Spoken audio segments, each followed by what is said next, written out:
And I'm having so much fun doing this, you know, that I hate to take the money. I really do. I won't insult them. I'll take it, you know. I will. But,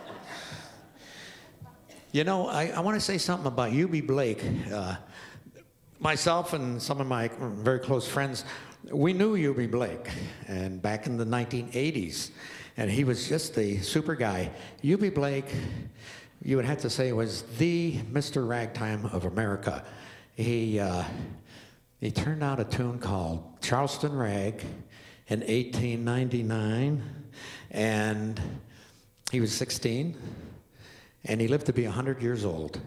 He was a walking history of music, American music, and he was the first, actually the first black producer of a musical on Broadway called Shuffle Along.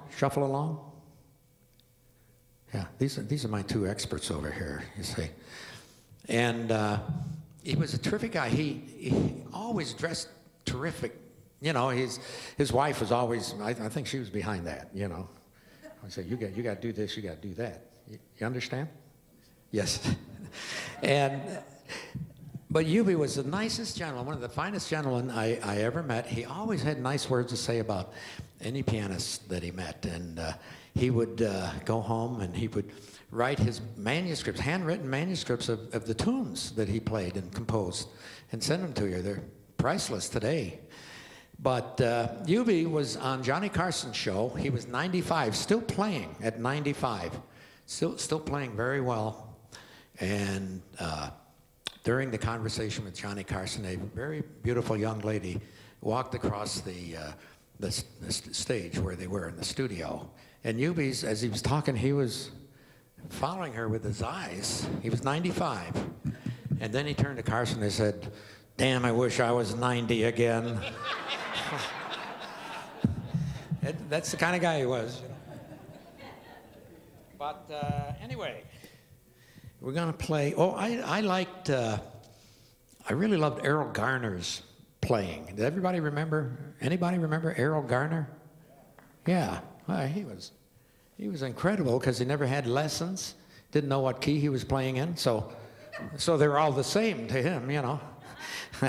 And his bass player said that they would rehearse a tune in E flat, and they go out on stage that night and play the thing in E natural.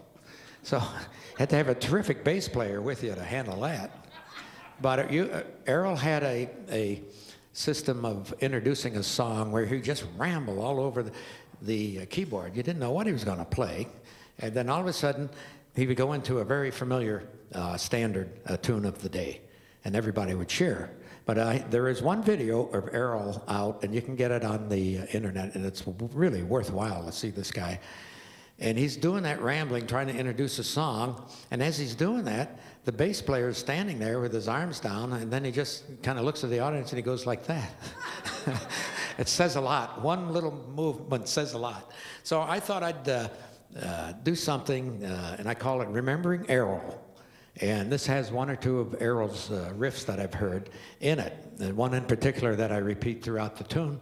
And we'll see what happens. It's called Remembering Ariel.